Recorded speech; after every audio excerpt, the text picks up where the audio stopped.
வெளியிலிருந்து பார்க்கும்போது எல்லாமே சரியாகத்தான் தெரிந்தது. ஆனால் அந்த ரிலேஷன்ஷிப்குள் நான் அனுபவித்தது வேறு கதை என்று அனுபமா பரமேஸ்வரன் மனம் திறந்து பேசியிருக்கிறார்.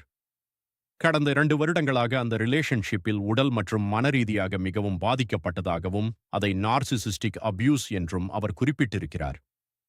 ரிலேஷன்ஷிப் ஆரம்பித்த சில மாதங்களிலேயே என்கேஜ்மெண்ட் பற்றிய பேச்சு வந்ததாகவும், ஆனால் தான் அதற்கு தயாராக இல்லாததால் அதை மறுத்ததாகவும் கூறியிருக்கிறார்.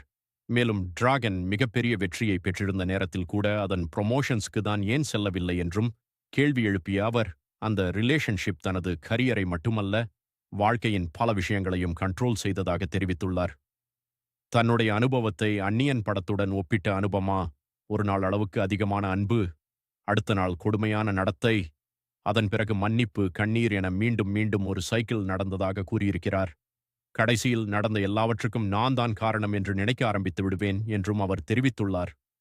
2 வருடங்களாக அமைதியாக இருந்த அனுபமா தற்போது முதல் முறையாக தன்னுடைய அனுபவத்தை வெளிப்படையாக பகிர்ந்திருக்கிறார்.